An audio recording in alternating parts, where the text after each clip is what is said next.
LeBron James, ang hari ng NBA. Ngunit hari din daw ng bash at hate. Pangit nga ba ang kanyang ugali o inggit lang ang marami? Ito ay isang kwento patungkol sa tunay na buhay ng arguably the greatest player of all time. Kaya't ating alamin sa kanyang kwento kung paano nga ba niya nalagpasan ang mga mapapait na karanasan at mga pagsubok na pasan-pasan. Kasabay na rin ng aral na matututunan mo sa kahalagahan ng pagbangon at pagtayo matapos ng matinding bagyo. Si LeBron Raymond James ang binansagang The King ng NBA, ang isa sa pinaka-successful at pinakasikat na atleta sa kasaysayan ng sport. Ngunit ayon sa ClutchPoints.com na nai-release noong November 14, 2023, si LeBron ang rank number 1 na most hated NBA player sa kasaysayan ng liga. Para tuluyan nating maunawaan ang mga pahayag at mga pangyayaring ito, ating sariwain at balikan ang mala MMK na buhay at basketball career ng NBA's all-time leading scorer at kauna-unahan na player na nakascore ng 40,000 points. Si LeBron ay pinanganak sa Akron, Ohio noong December 30, 1984. Ang kanyang ina na si Gloria Marie James ay 16 anyos pa lamang sa araw ng kanyang kapanganakan. Hindi nakamulatan at nakapiling ni LeBron ang kanyang ama na si Anthony McClellan mula nung siya ay isinilang hanggang sa kasalukuyan. Ayon sa mga kwento, ay iniwan sila noon ng kanyang ama. Walang gaanong impormasyon at detaling balita ukol kay Anthony McClellan maliban sa siya ay labas-pasok noon sa kulungan dahil sa kasong theft at arson. Dahil sa walang amang kinalakihan, ang batang LeBron ay naging mahirap at punong-puno ng mga pagsubok ang kanyang buhay sa pagkabata.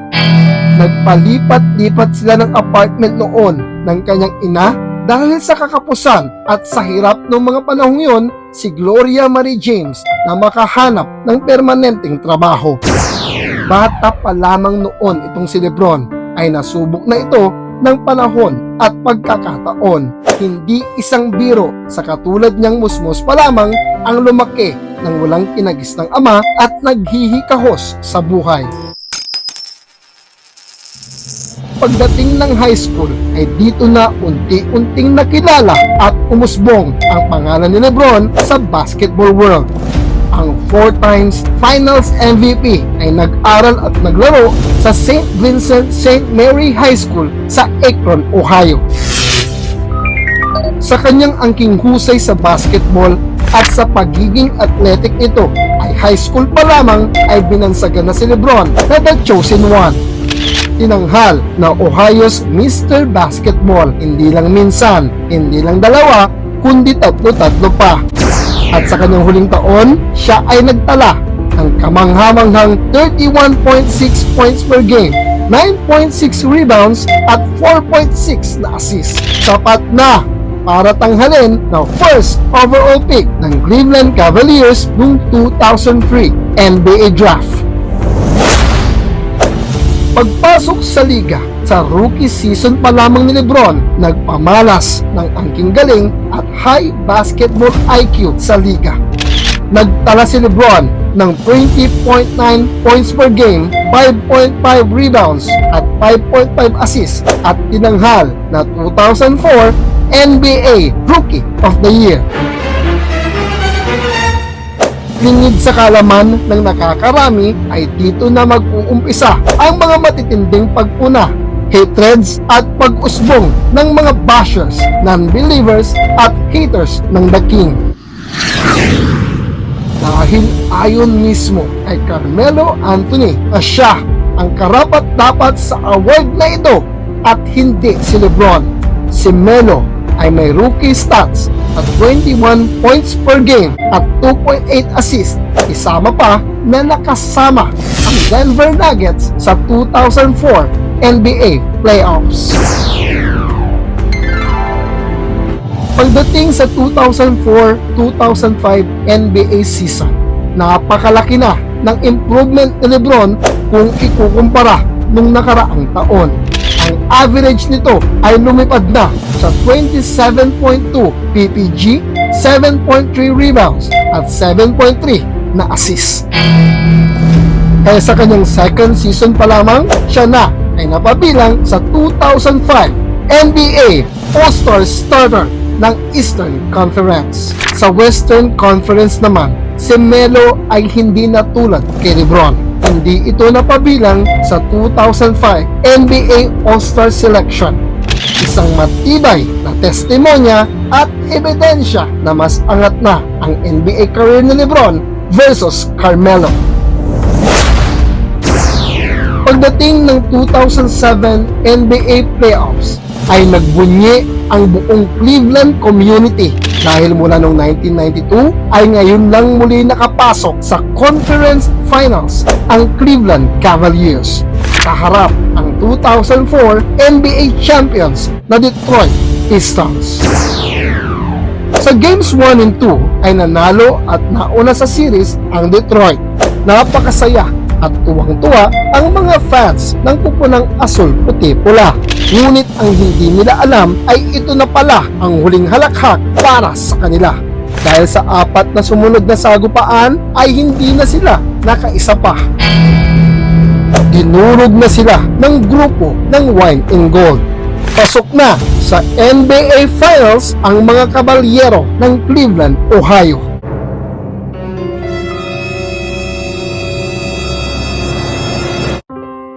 Ngunit ang saya at kagalakan na naramdaman ng Cleveland at ni LeBron ay hindi rin nagtagal at kalaunay na palitan ng dismaya at kalungkutan. Dahil pagdating sa NBA Finals ay winalis lang sila at agad na nalaglag sa kupunan ng San Antonio Spurs at Big 3 nito. 4-0 ang naging mapait na kinalabasan ng NBA Finals 7-game series. Sa pagkakaswept ay nagising mula sa pagkakaidlip ang mga haters at bashers ni LeBron na ang self-proclaimed king ay hindi daw kayang maghari sa buong liga at sa NBA. Sa mga sumunod na taon sa liga ni LeBron ay mukhang tama at nagkakatotoo ang mga mapangutyang kritiko dahil noong 2008 Eastern Conference Semifinals ay yumuko si LeBron at ang Cavs sa Game 7 versus Boston Celtics. Matapos ang playoffs, parang natanggalan ng corona at kapa ang The King habang pangiti-ngiti lang ang 2008 NBA Finals MVP na si Paul Pierce. Lalo pang umingay ang mga haters ni LeBron nung pinataob sila sa 2009 Eastern Conference Finals ng Orlando Magic ni Dwight Howard. Kaya ang kinaaabang-abangan noon na Kobe-LeBron Finals matchup ay sa panaginip na lamang pala magaganap. Dahil sa laban ng James Howard pa lamang ay si Superman na ang kumamada at lumamang. Nadagdagan pa ang pasan-pasan ng The King nung matalo muli sila bilang first seed sa nooy fourth seed na Boston Celtics sa Eastern Conference Semifinals noong 2010. Kaya sa pangalawang pagkakataon ay sinipa ulit si LeBron ng Boston Celtics at ni Paul Pierce. LeBron, what's your decision? In this fall, man, this is very tough. In this fall, I'm going to take my talents to South Beach and join the Miami Heat. Pagdating ng 2010 off-season ay nagpasya na si King James na iwanan na ang Cleveland Cavaliers at buuin sa Miami Heat ang sariling version na Big 3. Sa kanyang biglaang desisyon ay hindi maisilid ang inis, galit at dismayang pumalapit sa mga residente ng Cleveland at ng Ohio community. Dahil sa tingin ng nakakarami ay iniwan sila sa ere ng kanilang itinuturing na bayani. Hindi ito pinansin ni LeBron at patuloy lang sa kanyang hangarin at layunin Pagdating ng 2011 NBA playoffs, ang number 2 seed na Miami Heat ay nakapasok sa NBA Finals gaya ng inaasahan ng marami. Inalisan ng sungay ang nooy number 1 seed na Chicago Bulls at ng 2011 youngest NBA MVP na si Derrick Rose. Ngunit ang hindi inaasahan ng karamihan ay pagdating ng NBA Finals, kaharap ang Dallas Mavericks ay nilamon lang ng buong buo ng German native na si Dirk Nowitzki ang hari ng NBA na si LeBron James. Nowitzki average 26 points per game, 9.7 rebounds, habang si LeBron ay nagtala lamang ng 17.8 points per game at 7.2 rebounds. Ito na ang pangalawang talo sa NBA Finals ng isang hari na wala pang singsing na kapiling. Sa muling pagkatalo sa kampyonato ay lalong lumakas ang ugong-ugong na si LeBron ay mabagsik at nakakatakot lamang sa NBA season, at sa NBA Finals naman siya ay nagcho-choke at gumugulong. Sa kabila ng samot-saring hate at mga batikos ay nagpatuloy lang si LeBron na gawin itong kurudo para ganahan na bumangon, na sa kahihiyan balang araw siya ay makakaahon. At true enough, sa 2012 playoffs ay nakaabot muli sa NBA Finals si King James at ng Miami Heat. Kaharap ang 3 future season MVP, Kevin Durant, James Harden at Russell Westbrook. Sa pagkakataong ito, hindi na pumayag si LeBron na madungisan ulit ang kanyang NBA Finals na record. Kaya matapos ng 5 laro ay sinyelyuhan na ng Miami Heat ang final series at tinanghal na 2012 NBA World Champions. At ang mahalaga, natikom ang bibig ng mga haters ni James. Sa sumunod na taon ay nagwagi muli sa pangalawang pagkakataon ang kanyang kupunan laban sa San Antonio Spurs sa down-to-wire na Game 7 ng Final Series. Pagdating ng 2014 NBA Finals ay niresbaka na sila ng San Antonio Spurs dahil nadiskubre na ni Coach Popovich ang mabisang bakuna sa matinding virus na daladala sa liga ng Big 3 ng South Beach. Naging kampiyon ang San Antonio Spurs. Sa pagkatalong ito ay nagpasya na si LeBron na bumalik na sa Cleveland Cavaliers, kasabay ng isang pangako na magbibigay ito ng kauna-unahang kampyonato sa kupunan ng state ng Ohio. I love you. I'm back. The high hander threw it down. You're right. Nabiguman ng Cleveland noong 2015 NBA Finals sa Golden State Warriors. Agad naman itong bumawi at nakapagbigay noong 2016 NBA Finals ng makasaysayang 3-1 comeback ang Cleveland Cavaliers at maging world champions sa unang pagkakataon.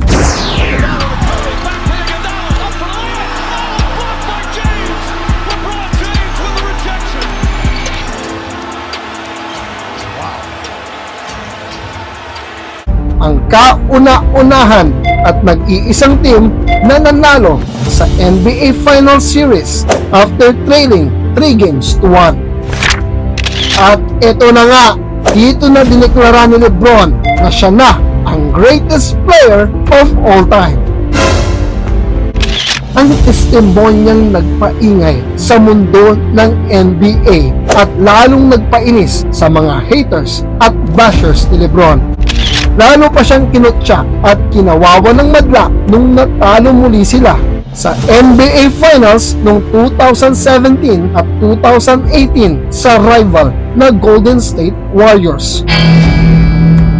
Nanalo man ulit ng championship si LeBron sa kupunan ng Lakers noong 2020 ay hindi pa rin maiaalis na punahin ng mga tao, lalong-lalo na ng kanyang mga kritiko, ang kanyang performance at pagkatao dahil sa ang record nito sa NBA Finals ay 4:6 win-loss ratio. Siya man ang GOAT para sa kanyang mga fans at umaalma naman ang mga Jordan at Kobe fans, hindi pa rin matatawaran ang kanyang undeniable performance sa kanyang napakahaba at makulay na basketball career. Hindi rin maikukubli na isa siyang mabuting anak, asawa at ama sa kanyang mga anak. Patuloy na tumutulong sa pamayanan sa pamamagitan ng The LeBron James Family Foundation at I Promised School sa Akron, Ohio. Kaya't sa kabila ng samot-saring batikos, pambabastos at pag-iinsulto sa pagkatao ng The King, hindi pa rin mababago ang katayuan nito bilang number 1 highest paid basketball player sa kasalukuyan at napasama na din sa 8 billionaire athletes sa buong mundo. Remember that behind every successful person lies a pack of haters. The truth is, haters don't really hate you. Hindi naman talaga sila naiinis sa'yo. In fact, they hate themselves because you are a reflection of what they wish to be. LeBron, MJ, or Kobe fans ka man, iyon ang lasapin ang mga nalalabing taon sa NBA career ng nag-iisang The King. Dahil sa maniwala ka man o sa hindi, supporter ka man o sa hater nito, ay paniguradong hahanap-hanapin mo ang pambihirang laro ng tinaguriang hero ng Akron, Ohio. Sana nagustuhan mo ang ating kwento. Hiling ko ang iyong pag-subscribe para ako'y ulanin man ng hater sa buhay, ako'y patuloy pa rin sa paghukay ng mga kwentong may aral at makulay. Muli, ito ang iyong kasenso, Glenn Tenorio. Maraming salamat po